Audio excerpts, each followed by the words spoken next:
Ready? 3, 2, 1, start. 3, 2, 1, start. अन्य देशों में भारतीय जनता पार्टी को हिंदू उग्रवादी पार्टी कहा जाता है और कहा भी जा रहा है विराम। मैं नहीं जानता कि उन्हें इस बात से क्या श्रेय मिलता है विराम। इस देश में किसी भी पार्टी को सांप्रदायिक के रूप में नहीं बताया जाना चाहिए और उन्हें सांप्रदायिक होना भी नहीं चाहिए विराम। चुनावों में सफलता पाने के लिए उनके कार्य और सोच में सांप्रदायिकता का जो विष प्रवेश कर गया है उसे निकालना पड़ेगा और इसे तभी दूर किया जा सकता है जब कानूनी और वैधानिक दृष्टि से हम ऐसे उपबंध बनाएं जिनमें कोई छिद्र न हो और जिनके अंतर्गत ऐसी किसी गतिविधि की अनुमति न दी जाए। चुनावी कार्यों के लिए राजनीति के क्षेत्र में धर्म को प्रवेश न करने दिया जाए विराम।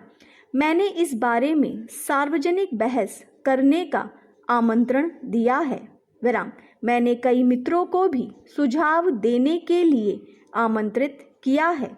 सुझाव मिल भी रहे हैं विराम।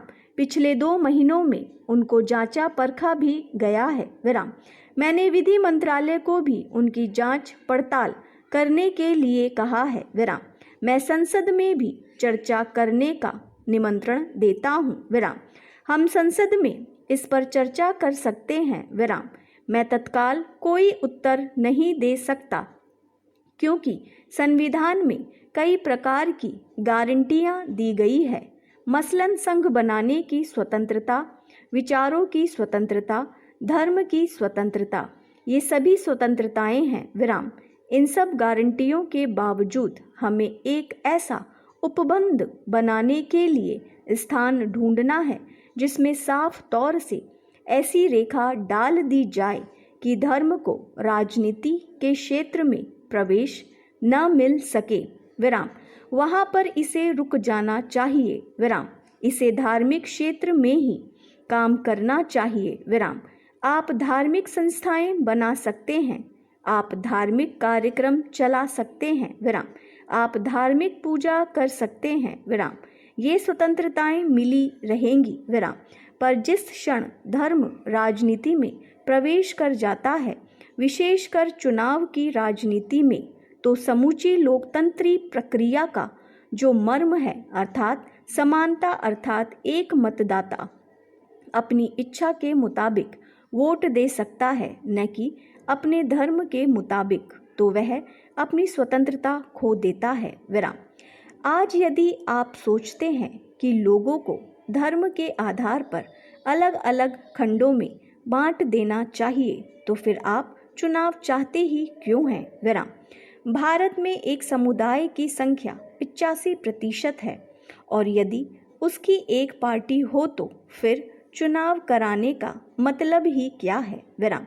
यह तो तब है जब एक बहुमत पार्टी हो और एक अल्पमत पार्टी और विशेषकर बहुमत वाला समुदाय अपने को सैद्धांतिक विचारधारा के आधार पर बांट ले और बताएं कि वह जनता के लिए क्या करने जा रहा है। लोगों को उस पार्टी से क्या मिलेगा, उसके कार्यक्रमों से क्या मिलेगा विराम। जब वह देश के लिए एक सोची समझी विचारधारा रखे तभी लोग सोच विचार कर यह फैसला कर सकते हैं कि वे किस पार्टी को वोट दें विराम।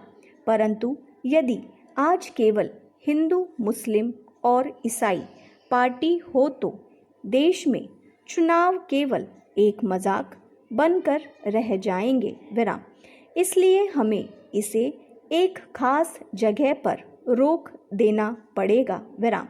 बस इससे आगे और नहीं बढ़ सकते। स्टॉप।